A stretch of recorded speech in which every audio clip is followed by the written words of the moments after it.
Fala aí pessoal, tudo bom? Meu nome é Miriam, sou professora de História do Colégio Força Máxima e estou aqui com vocês hoje para a gente ter uma conversa sobre Egito Antigo, especificamente para poder falarmos sobre sociedade e cultura. Bom, esse assunto aqui compreende o capítulo 4, tá? Da apostila 1, História 1, primeira série, beleza? Então, recapitulando, capítulo 4, História 1, primeira série do ensino médio. Peguem aí a apostila de vocês para a gente já começar a estudar, tranquilo? Para a gente começar essa discussão, vamos começar falando sobre sociedade. Sociedade no Egito. Essa é a sociedade egípcia. Isso aqui que vocês estão vendo é uma pirâmide social. Vocês já estão um pouco familiarizados, né, com esse modelo de pirâmide social. Lá em cima nós temos a figura de um grupo social ou uma pessoa que possui a maior parte dos privilégios, direitos e poder. E lá embaixo, a galera que possui menos privilégios, direitos e poder. Então, isso daqui é uma estrutura hierárquica de poder, privilégios e direitos. Quem está lá em cima é quem tem mais, quem está lá embaixo é quem tem menos. Ocupando o topo dessa sociedade está o faraó. O faraó, então, é o líder da política e da religião egípcia. Por isso ele tem tanto poder, porque ele não representa somente um poder político, ele representa também um poder religioso. O faraó, gente, ele não é considerado só o líder do Egito, não é considerado só mais um governante. Ele não é considerado nem um ser humano qualquer. Ele é considerado uma divindade viva, beleza? O poder do faraó emana do poder dos deuses. Ele tem um laço, ele tem uma conexão muito forte com os deuses. E por isso toda a sociedade respeita muito o faraó. Porque ele não é só mais um governante político, não. Ele tem também um poder religioso muito forte. Existiram faraós que disseram que eram reencarnações vivas de deuses, existiram faraós que falaram que eles eram filhos de deuses, e existiram faraós que falaram que eram representantes, servos de tais deuses. Ou seja, todo faraó tinha uma conexão religiosa muito forte. Isso que importa pra gente. Por isso que ele está no topo dessa sociedade, porque ele não é só uma liderança política, não. Ele também tem um apego muito forte, ele tem um apelo forte à questão religiosa. Ele tem uma conexão muito forte com a questão religiosa.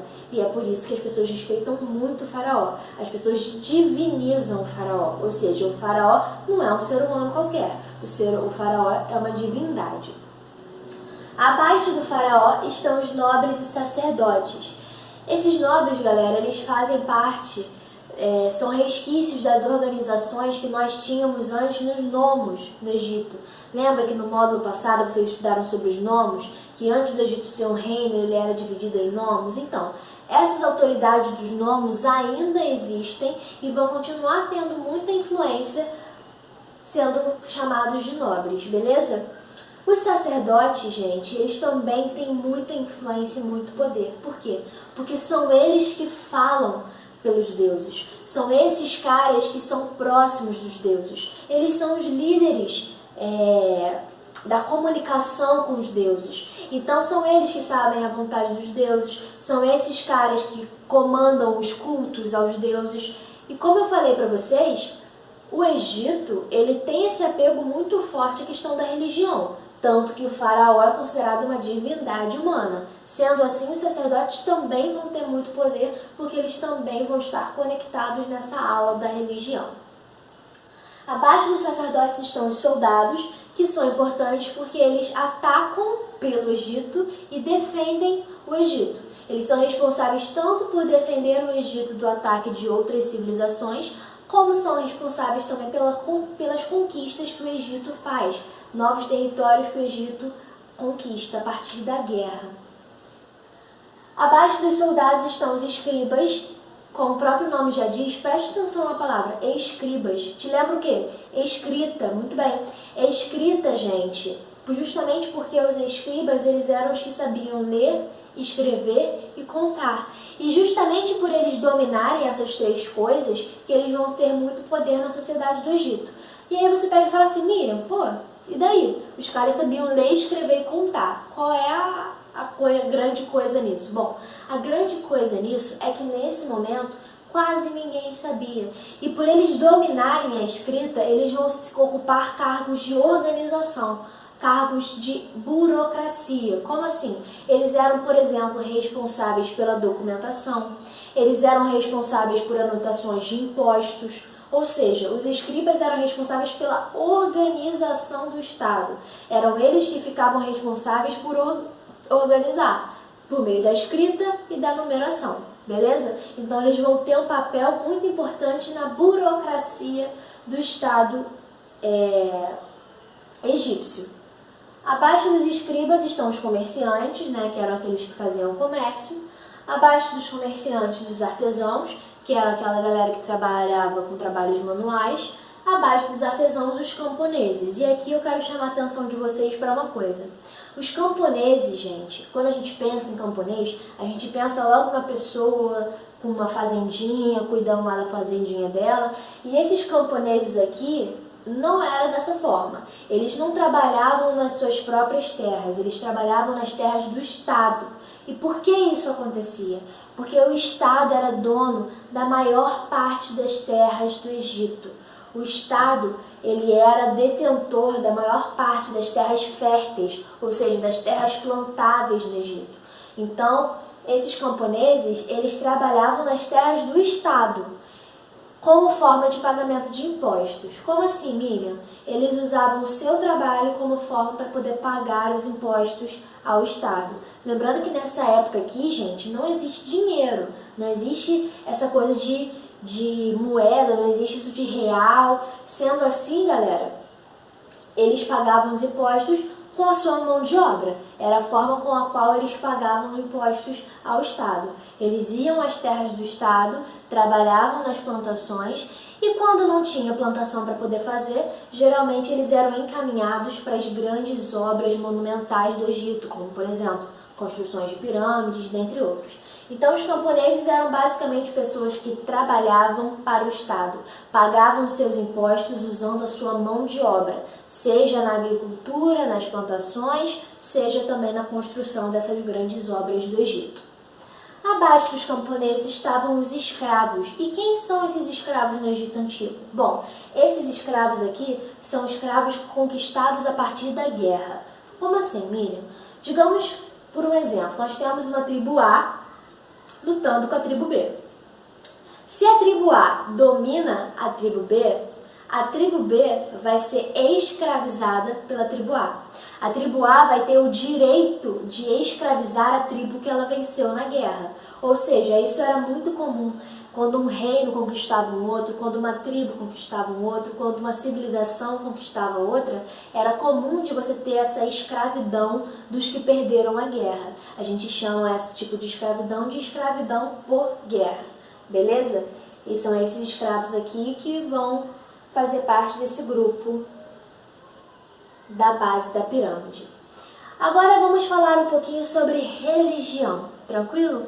Religião, o que a gente pode falar sobre religião no Egito? A gente pode destacar 3 principais momentos da religião no Egito. A fase inicial, a fase intermediária e uma reforma religiosa proposta por Amenófis IV. Vamos começar falando sobre a fase inicial, beleza? Principais características dessa fase inicial. A religião era politeísta. Vamos analisar essa palavra. Politeísta.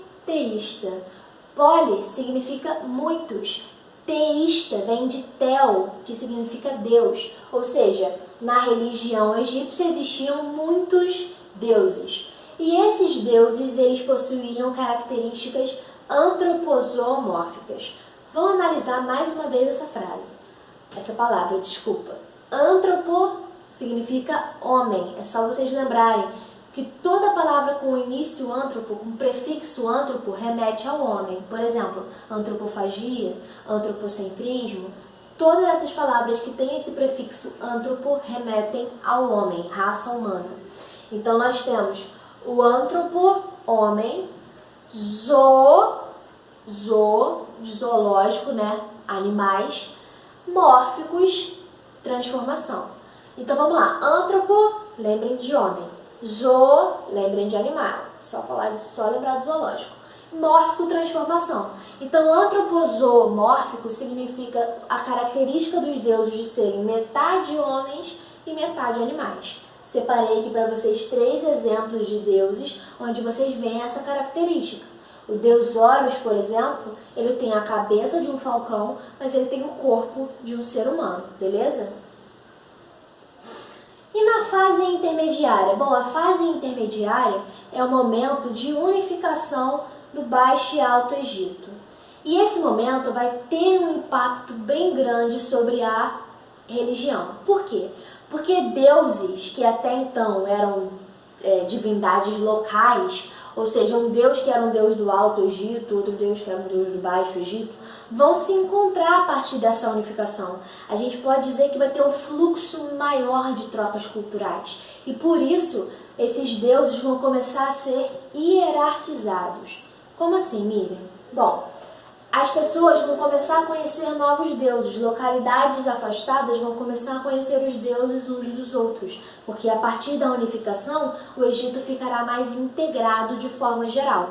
Sendo assim, as pessoas vão começar a criar uma hierarquia de poder para esses deuses. Por exemplo, vão formar famílias entre os deuses, vão dizer, não, tal deus é o pai de todos, tal deus é o maioral, tal deusa é a esposa de fulano, esse aqui é o filho de ciclano. Eu separei aqui para vocês uma imagem que representa uma família de deuses. Aqui nós temos o deus Osíris, casado com a deusa Ísis, e por sua vez tem o filho Horus. Ou seja, deuses que a partir da fase intermediária começaram a ser alocados como uma família, beleza? E aí você tem uma hierarquização, porque você tem o Osíris representando o pai de Horus. Então você tem ali uma relação de poder entre um e outro. E por último, a reforma religiosa de Amenófis IV. Bom, para a gente entender essa reforma religiosa, a gente vai ter que voltar lá na sociedade. Vamos voltar lá na sociedade. Percebam que o faraó está lá em cima, ocupando o cargo mais alto tanto da religião quanto da liderança política. Está lá o faraó sentado no seu trono.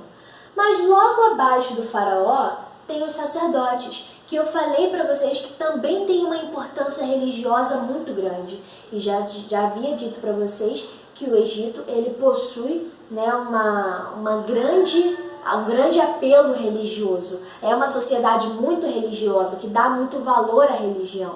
Então o poder religioso do faraó, essa coisa de tratar o faraó como uma divindade, era muito forte, mas também o poder dos sacerdotes também era muito forte, porque eles eram os caras que sabiam interpretar as mensagens dos deuses.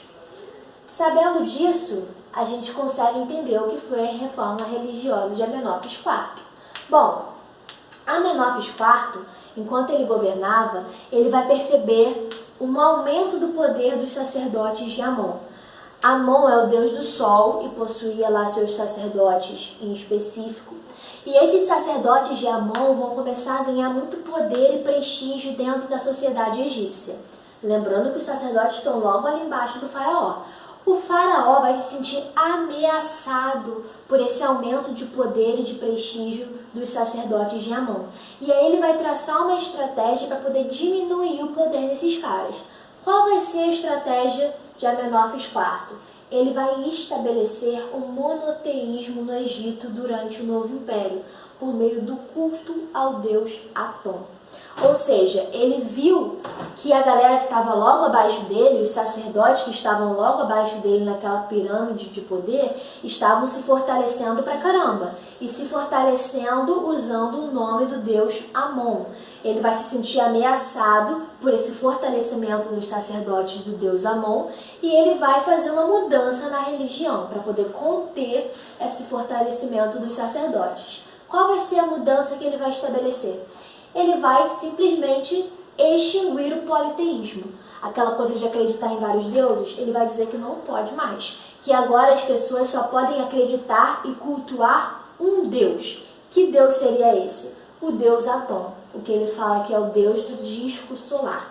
Sendo assim, ele vai até mesmo mudar de nome, porque o próprio nome de Amenófis significava Amon está satisfeito. Não faz sentido ele acabar com o culto ao deus Amon e continuar usando esse nome de Amenófis. Por isso ele vai adotar um novo nome que vai se chamar Akhenaton, que significa aquele que agrada a Aton. Vontade de espirrar. Então vamos lá. O que foi a reforma religiosa de Amenófis? Bom, Amenófis, faraó, vai perceber que os sacerdotes de Amon estão se fortalecendo, vai se sentir ameaçado por esse fortalecimento e por isso vai decidir acabar com o culto a Amon. Como é que ele vai acabar com esse culto a Amon? Ele simplesmente vai extinguir o politeísmo no Egito. Vai dizer que agora não tem mais essa de adorar vários deuses, que os egípcios só poderão adorar um deus. E que deus é esse? Um deus que ele inventa, que é o deus Aton, que é o deus do disco solar.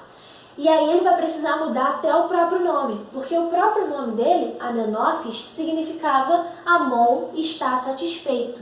Então ele vai trocar o próprio nome, que fazia uma referência ao deus Amon, e vai passar a se chamar Akhenaton, que significa aquele que agrada ao deus Aton. Beleza, gente? Só que essa coisa de monoteísmo no Egito não vai durar muito tempo. Logo que Akhenaton se vai, nós temos o seu sucessor, chamado de Tutankhamon, ou seja, o próximo faraó, logo depois de Akhenaton, já quebra essa questão do monoteísmo. O Tutankhamon, que significa aquele que vive em Amon, vai suceder Akhenaton como faraó e vai condenar o culto ao deus Aton, restaurando assim o culto ao deus Amon. Então, vamos recapitular aqui porque é muito bom, né, gente? Amenófis, se sentindo ameaçado com o poder dos sacerdotes de Amon, vai traçar uma estratégia política para centralizar o poder mais nas suas mãos e enfraquecer, consequentemente, os sacerdotes de Amon. Ele vai simplesmente proibir o culto a Amon e vai instaurar o monoteísmo no Egito, ou seja, agora só vai poder se acreditar em um único Deus. Que único Deus seria esse? Aton, o deus do disco solar. Sendo assim, somente Aton poderia ser cultuado. Amon não poderia mais ser cultuado, o que enfraqueceria os sacerdotes de Amon. Ele vai até trocar de nome, porque o próprio nome do faraó, Amenófis IV, fazia uma referência ao deus Amon. E por isso ele vai trocar para um nome que faz referência ao deus Aton, que é o novo deus que ele criou. Esse nome vai ser Akhenaton, ou seja, aquele que agrada a Aton. O próximo faraó que sucede, ou seja, logo após o reinado de Akhenaton, veio o reinado de Tutankhamon. O próprio nome de Tutankhamon já dá um spoiler pra gente no que ele vai fazer, porque Tutankhamon significa aquele que vive em Amon, ou seja, ele vai restaurar o culto ao deus Amon, vai contar com certeza com o apoio daqueles sacerdotes de Amon e vai acabar com o culto ao deus Aton, o culto que o seu antecessor tinha instaurado. Mais ou menos uma guerra ali de culto, uma guerra entre deuses, mas que também tem uma pretensão política, beleza? Então Tutankhamon acaba com o culto ao deus Aton e restaura o culto ao deus Amon. Cultura egípcia. Bom, quando a gente fala de cultura egípcia, a gente precisa lembrar dessa questão da vida como sucessão da morte. Os egípcios, eles vão ter uma concepção cíclica sobre muitas coisas. Como assim? Prestem atenção. Eles vão ver que o rio Nilo, vocês aprenderam isso no ano passado, de tempos em tempos a sua água sobe. Mas também quando passa o período de cheia, de tempos em tempos a água vai diminuindo. E depois torna a encher e torna a diminuir. Eles olham para o céu e veem que todo dia, no início do dia, o sol se ergue. Mas que quando chega na metade do dia, o sol se põe e vem a noite. E no dia seguinte, tudo se repete. Então eles vão tentar pegar essa concepção cíclica que eles observam, essa questão de ciclos que eles observam na natureza, e eles vão tentar trazer isso para a morte. Como assim? Eles vão dizer o seguinte: se o rio enche e desenche, Se o sol desce, não, sobe e desce. Se vem o dia e depois a noite, um seguido do outro, assim como o ciclo do rio, que nós temos cheias e estiagem, sendo assim, a morte também faz parte de um ciclo cíclico. E como é que eles interpretam isso? Eles dizem, depois da morte virá a vida. Ou seja, eles acreditam na vida após a morte. Eles vão entender a vida como também uma sucessão da morte. Então não tem essa coisa de para eles de que morreu, acabou. Viveu o que tinha que viver e agora não tem mais nada. Não, eles acreditavam real na vida após a morte. E eu coloquei aqui para vocês uma imagem que representa uma das formas pela qual eles acreditavam que uma pessoa poderia reviver. Aqui está representado o tribunal de Osíris. Osíris é esse deus que está aqui sentado e ele está julgando uma pessoa. Se essa pessoa que passasse, fosse aprovada no tribunal de Osíris, no caso essa pessoa que morreu, né? Se após a morte ela fosse aprovada no tribunal de Osíris, ela renasceria, ela voltaria à vida em um mundo que é governado pelo Osíris. Ou seja, gente, eles acreditavam que a morte não era um fim definitivo. Eles acreditavam que poderia sim haver vida após a morte. E uma dessas formas de voltar à vida era sendo aprovado nesse tribunal de Osíris. A pessoa reviveria e seria enviada para um mundo melhor, um mundo governado pelo deus Osíris. E aí as pessoas vão começar a se preocupar. Elas vão começar a falar o seguinte, poxa, beleza, vou ter a minha vida após a morte, mas e o meu corpo? Como é que o meu corpo vai ficar? Como é que a minha alma vai voltar para um corpo que já está apodrecendo? Não. Vamos conservar o meu corpo. E é daí que vai surgir a prática de mumificação. Gente, a prática de mumificação vai trazer para os egípcios um conhecimento científico absurdo. A prática de mumificação ela vai ter uma conexão muito forte com a religião. Eles conservavam o corpo, mumificavam o corpo, né, embalsamavam o corpo para conservá-lo para o retorno da alma a esse corpo. Ou seja, você conserva um corpo já morto para que quando a alma retornar a esse corpo está apto para receber essa alma. Então você tem uma conotação religiosa muito forte de que estamos fazendo isso porque acreditamos que essa pessoa vai voltar à vida. Sendo que a religião vai acabar contribuindo, essa característica religiosa vai acabar contribuindo para um despertar científico, porque eles vão descobrir muitas e muitas coisas sobre o corpo humano a partir desse processo de mumificação. Por exemplo, eu não falei para vocês que os escribas eram responsáveis por documentar vários tipos de coisas? Existem vários documentos relacionados ao Egito Antigo que comprovam cirurgias cranianas bem-sucedidas nessa época. Ou seja, os egípcios nesse momento já sabiam como fazer uma cirurgia craniana bem-sucedida. E por isso esses caras vão ser famosíssimos dentro do campo medicinal. Eles vão inclusive passar vários dos seus conhecimentos adiante. Gregos vão ler sobre a medicina egípcia, romanos vão ler sobre a medicina egípcia. Beleza, galera? Então a mumificação vai ajudar bastante os egípcios a conhecerem melhor o corpo humano. E por último, vamos falar sobre a linguagem, sobre a escrita egípcia. Beleza? O Egito Antigo desenvolveu 3 tipos de escrita. A escrita hieroglífica, a escrita hierática e a escrita demótica. A principal, a mais famosa, é a escrita hieroglífica, que é um tipo de escrita considerado sagrado na sociedade egípcia. Não era uma escrita qualquer, beleza? Era uma escrita usada para rituais, era uma escrita usada para momentos de religião, ou seja, ela tinha toda uma significação do sagrado e não era qualquer um que sabia escrever, era principalmente os sacerdotes que usavam esse tipo de escrita.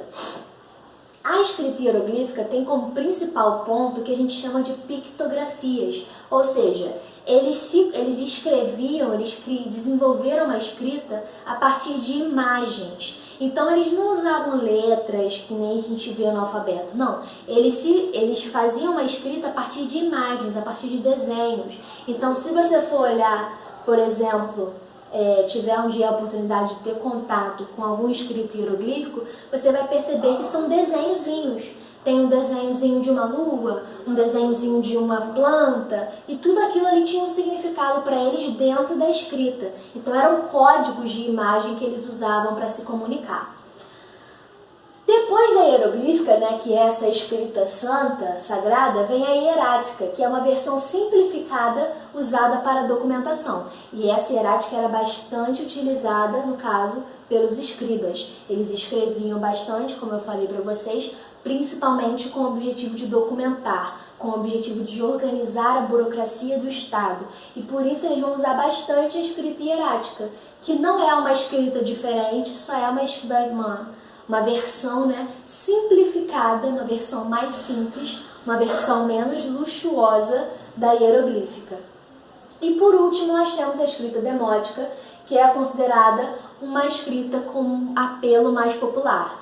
Essa daqui já era mais usada pelo povão mesmo, a grosso modo, tá? Então os três principais tipos de escrita são a hieroglífica, que é essa escrita sagrada, utilizada principalmente pelos sacerdotes em rituais religiosos e tudo mais.